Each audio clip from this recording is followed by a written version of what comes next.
रोज एक नई कहानी देखने के लिए चैनल को सब्सक्राइब करें और बेल आइकन दबाना ना भूलें। नताशा झूठ की देवी थी और उसकी 5-5 भाभियां अपनी इकलौती ननद की इस आदत से अनजान उसको सलाखों पर चढ़ाए रखती थी और इस बात का फायदा नताशा बखूबी उठाना जानती थी। ऐसे ही एक सुबह कॉलेज जाने के लिए बहाना करते हुए अपनी 5 भाभियों मीना, सविता, कोयल, साक्षी और सोनिया के पास आकर किचन में बोलती है, भाभी मेरे पेट में बहुत दर्द हो रहा है, भाभी बचाओ। अरे अरे क्या हुआ नताशा? चलो पहले तुम बाहर चलकर सोफे पर बैठो। कोयल, इसके लिए जरा गर्म पानी और अजवाइन लेकर आओ बाहर। जी दीदी। चलो नताशा, मैं तुमको बाहर लेके चलूं। नताशा की ये झूठ बोलते ही उसकी भाभी उसके लिए परेशान होते हुए उसके आगे पीछे भागने लगती है। कुछ देर में कोयल उसके लिए गर्म पानी और अजवाइन लेकर आती है, जिसको पीने के बाद नताशा बोलती है, अब थोड़ा ठीक है, लेकिन भाभी आज कॉलेज नहीं जाऊंगी, मेरी हालत नहीं है जाने वाली। अरे तो कौन जाने देगा हम में से इस हालत में तुम्हें कॉलेज। तुम अपने कमरे में आराम करो, कुछ देर में मैं तुम्हारे लिए खिचड़ी बना कर लाऊंगी। नहीं भाभी, कल कॉलेज में असाइनमेंट सबमिट होगा तो मुझे आज बैठकर वो बनाना होगा। नताशा उसकी चिंता तुम मत करो, मैं बना दूंगी वो। तुम चलो आराम करो। हाँ सही कहा। चलो हम तुमको कमरे में ले चलें और मैं डॉक्टर को बुला लेती हूँ अगर ज्यादा दर्द है तो। नहीं भाभी, आपके घरेलू इलाज से आराम है, थोड़ा आराम करूंगी तो सब ठीक हो जाएगा। नताशा अपनी भाभियों से झूठ बोलकर कॉलेज की छुट्टी तो कर लेती है, साथ ही अपना असाइनमेंट भी अपनी भाभी से बनवा लेती है। अब रोज का यही काम था। नताशा अपने झूठ में माहिर अपनी भाभियों के प्यार का फायदा उठाते नहीं थकती थी। एक शाम जब नताशा का बड़ा भाई कुणाल घर पर होता है तो वो नताशा को देर रात घर आते हुए देखता है और बोलता है, अरे छोटी, इस समय कहाँ से आ रही है? नताशा, अगर भैया को पता चल गया कि तू इस समय बॉयज की पार्टी से आ रही है तो वो तुझे दोबारा कभी बाहर नहीं जाने देंगे। अब क्या झूठ बोलूं? बोलना, मुंह बंद करके क्यों खड़ी है? भैया मैं तो कॉलेज से ही आ रही थी तो भाभी का कॉल आया था कि मार्केट से सब्जी लानी है, लेकिन जब तक मैं मार्केट पहुंची तो सब्जी वाला भी चला गया और इसी चक्कर में मैं लेट हो गई।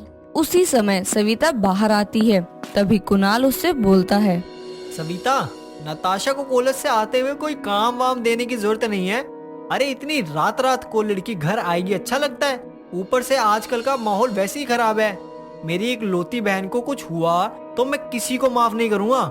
सविता कुणाल की बात सुनकर नताशा की तरफ देख रही होती है, जो उससे कान पकड़कर झूठ बोलने के लिए बोलती है, जिस पर सविता कुणाल से बोलती है, माफ कर दीजिए, आगे से आपकी लाडली बहन को कोई काम नहीं दूंगी। खुश? अब आप फ्रेश हो जाओ, खाना तैयार है। नताशा जाओ, तुम भी फ्रेश हो जाओ। जी भाभी। कमरे में जाकर नताशा बिस्तर पर लेटते हुए बोलती है, वाह यार, क्या भाभियाँ मिली है मुझे, मेरे हर झूठ पर यकीन कर लेती हैं। इतना साथ तो माँ ने भी नहीं दिया मेरा, अगर वो देती तो सच में भगवान का शुक्र होता। मुझे इतनी अच्छी भाभियाँ मिली हैं, बस उनकी ही किस्मत खराब है कि उनको मेरी जैसी ननद मिली है। इतना बोलकर नताशा फ्रेश होती है और फिर कपड़े बदल कर नीचे खाना खाने चली जाती है, जहाँ पूरा परिवार एक साथ बैठकर खाना खाता है और फिर सभी अपने कमरे में आराम करने चले जाते हैं। दिन गुजरते हैं। एक दिन नताशा को अपने बॉयफ्रेंड को उसके जन्मदिन पर महंगा सा गिफ्ट देने के लिए कुछ पैसों की जरूरत थी, तो वो अपनी भाभियों के पास जाकर बोलती है, भाभियों मुझे आप सबसे एक काम था। हाँ बोलो ना नताशा। भाभी, वो मेरी एक फ्रेंड की मम्मी ना हॉस्पिटल में भर्ती है और उसको उनके इलाज के लिए पैसे की जरूरत है। उसने बहुत उम्मीद के साथ मेरे से मदद मांगी है, लेकिन मैं उसकी मदद कैसे करूं? मेरे पास तो फूटी कौड़ी नहीं है। ऐसा क्यों बोलती हो नताशा? जो हमारा है वो सब तुम्हारा भी है। बताओ तुमको कितने पैसे चाहिए? हाँ बताओ नताशा, मैं और बाकी भाभियाँ मिलकर तुमको अभी पैसे दे देते हैं। हाँ, मैंने भी कुछ पैसे बचाए हैं, मैं भी दे दूंगी। भाभी 50,000 रूपए। ठीक है, हम सभी अभी लाते हैं। इतना बोलकर 5 भाभियां अपने अपने कमरे में जाती हैं और 10-10 हजार सभी अपने अपने हिस्से के लाकर 50,000 रुपए इकट्ठे करके नताशा के हाथ में देते हुए बोलती हैं, ये लो नताशा, और अपनी दोस्त को बोलना चिंता न करे, सब ठीक हो जाएगा। हाँ, और हो सके तो इस कठिन समय में उसके साथ ही रहना, क्योंकि किसी की खुशी में ना रहो लेकिन दुख की घड़ी में उसका साथ नहीं छोड़ना चाहिए। हाँ, और अपने भाइयों की चिंता मत करना, हम उनको समझा देंगे। अब जाओ। भाभी आप सब कितनी अच्छी हैं, आई लव यू मेरी भाभियों। मगरमच्छ के आंसू बहाकर नताशा अपनी भाभियों से पैसे लेकर घर से निकल लेती है और बाहर आते ही बोलती है, अरे मेरी जान को मैं ऐसा बर्थडे सरप्राइज दूंगी ना कि वो भी याद रखेगा कि किस अमीर रईसनी गर्लफ्रेंड से पाला पड़ा है उसका। नताशा अपने बॉयफ्रेंड कमल के लिए एक क्लब में पार्टी देती है और अपनी भाभीियों से झूठ बोल देती है कि वो अपनी दोस्त के साथ हॉस्पिटल में है। पार्टी में वो कमल के साथ जमकर ड्रिंक करती है, जिसके बाद कमल उसकी नशे की हालत का फायदा उठाने को होता है तो वहाँ उसको एक अमन नाम का लड़का बचाता है और कमल को अच्छे से सूतने के बाद वो नताशा से बोलता है, अरे जब संभाली नहीं जाती तो पीती क्यों हो इतना? थोड़ा अपने परिवार वालों के बारे में भी सोच लिया करो। तुम चुप रहो, मैं अपना ध्यान खुद रख सकती हूँ, जाओ यहाँ से। नताशा नशे की हालत में चलने लायक भी नहीं थी, इसलिए अमन पूरी रात उसके साथ उसी क्लब में रुकता है और जब सुबह नताशा को होश आता है तो रात की बात को याद करते हुए गुस्से में बोलती है, उस कमल के बच्चे को तो मैं छोड़ूंगी नहीं। उसकी इतनी हिम्मत, उसने मुझे छूना चाहा। जब मौका दोगी तो यही होगा ना। अरे इतनी रात में एक लड़की को नशे की हालत में ऐसे लड़के के साथ रुकना ही नहीं चाहिए। तुम तो वही हो ना जिसने मुझे कल रात बचाया। देखो मेरी मदद करने के लिए शुक्रिया, लेकिन मुझे ज्ञान मत दो और अपना काम करो। भलाई का तो जमाना ही नहीं है। खैर मुझे अपनी बहन से मिलने जाना है, फालतू में एक रात बर्बाद कर दी इस पर। अमन वहाँ से चला जाता है, जिसके बाद नताशा अपना फोन देखकर हैरान होते हुए बोलती है, भाभीयों की इतनी सारी मिस कॉल, वो परेशान होंगी, मुझे घर जाना होगा। नताशा भी घर जाने के लिए निकलती है, लेकिन पहले वो अपनी हालत सुधारने के लिए वॉशरूम जाती है। उसके बाद जब वो घर पहुंचती है तो उसकी भाभियां हॉल में बैठी होती हैं और उनके साथ बैठा होता है वही क्लब वाला लड़का अमन। उसको अपने घर देखकर नताशा हैरान हो जाती है, लेकिन तभी सविता की नजर नताशा पर जाती है और वो उसको अमन से मिलवाते हुए बोलती है, नताशा तुम आ गई, इससे मिलो, ये है मेरा भाई अमन। मेरी शादी में था नहीं इसलिए तुम इसको जानती नहीं होगी। और अमन, ये मेरी इकलौती ननद नताशा, कल रात से बेचारी अपने दोस्त के साथ हॉस्पिटल में थी। इसकी दोस्त की मम्मी की तबीयत खराब है ना। अच्छा अच्छा, अब ठीक है ना आपकी दोस्त की मम्मी? कल रात आपने अच्छे से ध्यान रखा ना उनका? वो हाँ, तुम दोनों बात करो, हम पांचों कुछ खाने पीने को लाते हैं तुम दोनों के लिए। चलो भाभीओ। नताशा की भाभियां जैसे ही वहाँ से जाती हैं तो नताशा अमन से बोलती है, देखो कल रात के बारे में मेरी भाभीयों को कुछ मत बताना। मैंने उनसे इतना बड़ा झूठ बोला, ये सुनकर उनको दुख होगा।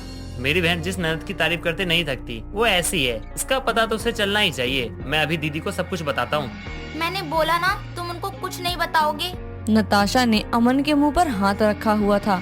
तभी वहाँ उसकी पांचों भाभियां आ जाती हैं और उनको देखकर नताशा अमन को एक थप्पड़ लगाते हुए बोलती है, तुम्हारी हिम्मत कैसे हुई मुझे किस करने की? भाभी देखो, आपके भाई ने मुझे जबरदस्ती किस किया। दीदी ये झूठ कह रही है। सविता अमन की नहीं सुनती और एक जोरदार थप्पड़ मारते हुए उससे बोलती है, तूने मेरी ही ननद पर अपनी गंदी नजर रखी। शर्म आती है मुझे तुझे अपना भाई बोलते हुए। निकल जा मेरे घर से और दोबारा कभी मुझे अपनी शक्ल मत दिखाइयो। दीदी आपको अपनी इस ननद पे भरोसा है, लेकिन अपने खुद के सगे भाई पर नहीं। हाँ है मुझे अपनी नंद पर भरोसा। उस लड़की की माएँ हम पांचों भाभियां हैं, वो कभी हमसे झूठ नहीं बोलेगी। अपनी भाभी की ये बात सुनकर नताशा की आंखों में आंसू आ जाते हैं। आज उसकी भाभी उसके झूठ पर विश्वास करके अपने खुद के भाई से अपना रिश्ता तोड़ रही थी। ये देखकर नताशा से रहा नहीं गया और उसने रोते हुए कहा, भाभी मुझे माफ कर दो, मुझे माफ कर दो। अमन की कोई गलती नहीं है, मैंने ही झूठ बोला। और सिर्फ ये नहीं, और भी झूठ बोले मैंने आप सबसे। इतना बोलकर नताशा सब कुछ सच बता देती है और अपनी भाभियों के हाथ जोड़कर माफी मांगती है। पांचों का दिल तो दुखता है कि जिस ननद पर इतना भरोसा किया उसने इनका विश्वास तोड़ा, लेकिन बड़े होने के नाते उन पांचों ने नताशा को माफ कर दिया।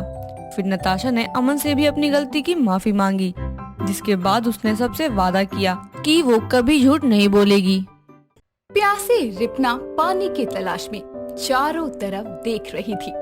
तभी उसकी नजर छोले कुलचे की दुकान पर टंगे बोर्ड पर जाती है, जिसे पढ़कर वो कहती है, लैला ने कहा मजनू के कान में, छोले कुलचे खाने हैं सुचिता की दुकान में। क्या शायराना टैग है। वैसे छोले कुलचे का नाम सुनकर प्याज के साथ भूख भी लग गई, क्यों ना पेट पूजा ही कर ली जाए। छोले कुलचे की दुकान के अंदर आकर रिपना चारों ओर निहारते हुए कहती है, ये छोले कुलचे की दुकान है या 5 स्टार होटल? इतना शानदार नजारा एक छोले कुलचे की दुकान के लिए। इस दुकान का मालिक तो अच्छे नोट छापता होगा। होगा नहीं, होगी। इस छोले कुलचे की दुकान की अकेली मालकिन मैं हूँ।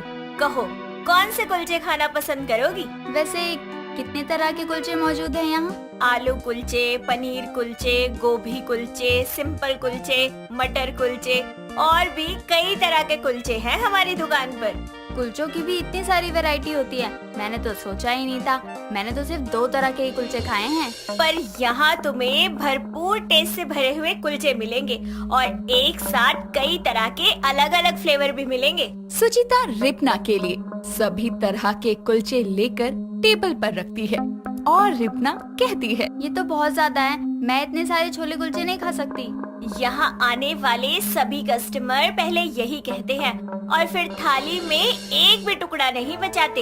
यकीन नहीं आता तो ट्राई करके देख लो। सुचिता की बात सुनकर रिपना अपने मन में कहती है, हर दुकानदार नए ग्राहकों को ऐसे ही चूना लगाते हैं। अब तो खाकर ही पता चलेगा कि ऐसा भी क्या अलग स्वाद है इसकी दुकान के छोले कुलचों में। इतना कहते हुए रिपना छोले कुलचे खाना शुरू करती है और देखते ही देखते कुलचे से भरी थाली एकदम खाली हो जाती है। तभी सुचिता उसके पास खड़ी होकर कहती है, तो कैसा लगा फिर? अमेजिंग! छोले कुलचे तो मैंने पहले भी खाए हैं, पर इस दुकान के छोले कुलचों की बात ही निराली है। इतने चटपटे तीखे छोले और खास तौर पर इन सॉफ्ट कुलचों का स्वाद मेरे मुंह में ही घुल गया है। इतने अच्छे टेस्ट के कारण ही आपकी दुकान में एक बार में सैकड़ों लोगों की भीड़ है। एक लड़की होकर इतनी तरक्की कैसे हासिल किया आपने? यहाँ तक पहुँचने के लिए मैंने बहुत स्ट्रगल किया है।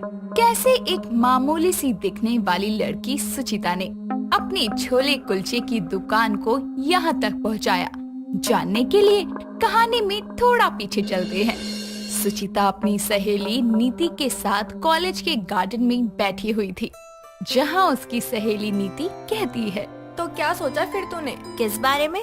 मेरी बातें तेरे भेजे में जाती भी है कि आर पार हो जाती है। कल ही तुझे घंटों बैठकर लेक्चर दिया था। आगे क्या करना चाहती है तू? कोई गोल तो होगा तेरा। हाँ हाँ बिल्कुल, मेरी जिंदगी का गोल है कि कोई मुझे मुफ्त में ढेर सारे छोले कुलचे खिलाए। तेरे लिए तो तेरा पेट ही पहाड़ है। जब देखो ठूसने के अलावा कुछ सूझता ही नहीं। छोले कुलचे खा खा कर एक दिन फट जाएगी तू। अरे मैं क्या कोई फूला हुआ गुब्बारा या फिर ढोल हूँ क्या? अपने मुंह के स्वाद के साथ साथ मैं अपनी हेल्थ का भी पूरा ख्याल रखती हूँ। चल ना छोले कुलचे खाते हैं, मेरा बहुत मन कर रहा है। हाँ, इसके अलावा और कोई काम ही कहाँ बचा है तेरे पास? दोनों एक साथ छोले कुलचे खाने के लिए कॉलेज के बाहर लगे ठेले वाले के पास जाकर कहते हैं, अंकल जी जल्दी से 2 प्लेट गर्मा गर्म छोले कुलचे खिला दो और हाँ छोले जरा तीखे बनाना। मेरे छोले में हल्का मसाला डालना, क्योंकि मुझे अपने कान से धुआं निकलवाने का शौक नहीं है। पर बिटिया छोले तो तीखे और चटपटे ही अच्छे लगते हैं और भीगे कुलचे तो तीखे छोले के साथ ही जमते हैं। ठीक है, फिर मेरे लिए भी तीखे ही बनाइए, पर इतना भी नहीं कि मेरी जीभ ही जल जाए। दुकानदार बिरजू जल्दी से उन्हें छोले कुलचे बना कर देता है और उसे पसीने में देखकर सुचिता कहती है, अंकल जी आपको पसीना आ रहा है, आप इतनी धूप में खड़े होकर छोले कुलचे क्यों बेचते हो? इतनी चिलचिलाती धूप है, हमसे तो 10 मिनट बर्दाश्त नहीं हो रही। आप सारा दिन कैसे खड़े रहते हैं? बिटिया पसीना बहाकर ही तो इंसान 2 पैसा कमाता है। अब हम पढ़े लिखे तो है नहीं, हमें नौकरी कौन देगा? इसलिए अपने हाथों का हुनर इस्तेमाल करके इस छोले कुलचे के ठेले से घर बार की जिम्मेदारी चला रहे। अंकल जी अपना बिजनेस किसी की चाकरी करने से तो ज्यादा अच्छा है। खुद का काम करना सबसे ज्यादा बेहतर है। किसी के गुलाम बनकर उसकी आज्ञा का पालन तो नहीं करना पड़ता, क्यों नीति? हाँ हाँ बिल्कुल, मुझे तो पता ही नहीं था कि तू इतनी ऊंची सोच लेकर घूम रही थी। मैं तो कहती हूँ तू अंकल के बराबर ही एक ठेला लगाकर भजिया तल और बेच, फिर तू भी 4 पैसे कमाएगी। बात करती है। उड़ा ले मजाक, पर एक बार खुद सोच के देख, प्राइवेट नौकरी वाला और सरकारी नौकरी वाला दोनों ही किसी न किसी के मुलाजिम हैं, उनके हिसाब से काम करते हैं। पर एक कारोबारी वो अपने हिसाब से काम करता है। मुझे तुझ पे पूरा यकीन है, देख लियो तू एक दिन धीरूभाई अंबानी से भी ऊपर जाएगी। दोनों पेट पूजा खत्म करती हुई अपने अपने घर पहुंचती हैं और सुचिता अपने फोन में आंखें गड़ाए हुए देख रही होती है। तभी उसकी माँ संगीता आकर कहती है, बस पड़े पड़े बिस्तर तोड़ने के अलावा कोई काम नहीं है। कॉलेज जाकर तो एहसान कर देती है, ना जाने भविष्य में क्या करेगी ये लड़की। माँ के ताने सुनकर सुचिता झटपट उठते हुए जोश भरे आवाज में कहती है, माँ मैंने तय कर लिया है। क्या तय किया है तेरी खाली खोपड़ी ने? माँ मैं खुद का बिजनेस करूँगी और अपना फ्यूचर ब्राइट करके एक बिजनेस वुमन बनूंगी। क्या कहा तूने? फिर से तो बक जरा। माँ आपकी बेटी अपना बिजनेस करेगी, इसलिए आपको भविष्य में उसकी चिंता करने की जरूरत ही नहीं पड़ेगी। भविष्य तो तेरा मैं उज्जवल करती हूँ। समीर, ओ समीर बेटा, सीख वाली झाड़ू लेकर आइए जरा, इसके बिजनेस का भूत उतारू। वर्तमान में तो हाथ में एक खोटा सिक्का नहीं है और चली मैडम बिजनेस करने। माँ सिक्के नहीं नोट बरसेंगे। अब मैं छोले कुलचे का बिजनेस शुरू करने वाली हूँ, जिसे खाने वाले लोगों के नाम के आगे स्वर्गवासी जुड़ जाएगा। माँ, इससे पहले दीदी के भेजे में पूरी तरह से बिजनेस सनक सवार हो, इनकी शादी करवा के चलता करो इनको। जब तुझे छोले कुलचे का ठेला ही लगाने का मन था तो पढ़ाई लिखाई करके पैसों को फुकाने की क्या जरूरत थी? अरे दुनिया के सभी बिजनेस आइडिया मर गए थे क्या? या फिर तुझे छोले कुलचे का धंधा शुरू करके अपने माँ बाप की इज्जत को डुबाने का काम करना है? खुद तो आप दिमाग से हाफ हो ही, अब माँ का दिमाग क्यों साफ करने पर तुली हो? चुपचाप जॉब के लिए अप्लाई करो, चपरासी की नौकरी तो पक्की है आपकी। तू मेरे लिए ना नौकरी मत ढूंढ, मैं तुझे अपनी छोले कुलचे की दुकान पर बर्तन मांजने के लिए रखूंगी और पगार भी अच्छी दूंगी। बोल क्या बोलता है? माँ एक मौका दे दो ना, अगर दुकान अच्छी नहीं चली ना तो जैसा आप कहोगी वैसा मैं करूँगी। सुचिता के समझाने पर उसकी माँ रेडी हो जाती है, जिसके बाद सुचिता छोले कुलचे वाले उस आदमी की दुकान पर जाकर उसे अपना पार्टनर बनाती है और दोनों एक साथ किराए पर छोटी सी दुकान लेकर छोले कुलचे का काम शुरू करते हैं। जहां बिरजू को निराश देखकर वो कहती है, क्या हुआ बिरजू अंकल, आप ऐसे निराश क्यों हो गए? अभी तक एक भी ग्राहक नहीं आया। इसमें इतना परेशान होने वाली क्या बात है? नई दुकान है, बिजनेस को जमने में वक्त तो लगता है और घाटा और मुनाफा ये तो चलता ही रहता है। पर ऐसा ही चलता रहा तो हमारे ये छोले कुलचे की दुकान आगे कैसे बढ़ेगी? मुझे पता है अपनी इस छोले कुलचे की दुकान को आगे कैसे बढ़ाना है। क्यों ना हम बाकी सबसे थोड़ा हटकर कुछ बनाएं? क्या अलग? बाकी सभी दुकान वाले 20 रुपए की प्लेट बेचते हैं छोले कुलचे की, क्यों ना हम 15 रुपए से स्टार्ट करें? हाँ, और सभी दुकानदार के पास एक या दो तरह के ही कुलचे मिलते हैं, इसलिए अब हम इससे हटकर और बाकी तरह के कुलचे बनाएंगे। इससे ग्राहक हमारी दुकान की तरफ और आकर्षित होंगे। एकदम सटीक है ये। इस तरह दोनों छोले कुलचे की कीमत दर को घटाकर अच्छे स्वाद के साथ तरह तरह के कुलचे बनाने लगते हैं, जिसके बाद हर रोज छोले कुलचे खाने वालों की लंबी भीड़ उनकी दुकान पर आया करती। धीरे धीरे सुचिता के छोले कुलचे की दुकान पूरे बाजार और कॉलोनी में फेमस हो जाती है। इसी के साथ वो छोटी सी दुकान बड़ी सी हाई फाई दुकान में बदल जाती है। ये थी सुचिता की सफलता की कहानी। आइए देखते हैं कहानी में आगे क्या हुआ। ये तो काबिले तारीफ है। सभी ने आपका इतना मजाक उड़ाया, फिर भी आपने अपनी हिम्मत नहीं हारी। उसी का नतीजा है कि आज यहाँ इतने वर्कर हैं और आपकी दुकान से इतने लोगों को रोजगार मिला है। जिनको अपने काम पर भरोसा होता है वो नौकरी करते हैं और जिनको खुद पर भरोसा होता है वो बिजनेस करते हैं। मुझे भी खुद पर भरोसा था और देखो मैंने आज क्या से क्या कर दिखाया। वैसे मेरे पास आपकी इस छोले कुलचे की दुकान को और आगे बढ़ाने का एक आइडिया है। हाँ बताओ ना। क्वालिटी, टेस्ट और कॉस्ट तो आपने पहले ही मेंटेन किया हुआ है। इस बार आप चैलेंज स्कीम यूज कीजिए। जो एक बार में 11 प्लेट छोले कुलचे खा सकता है उसे 1 भी रुपए नहीं देने होंगे। इससे लोग और आकर्षित होंगे और आपकी दुकान में आएंगे। ये तो अच्छा पॉइंट है।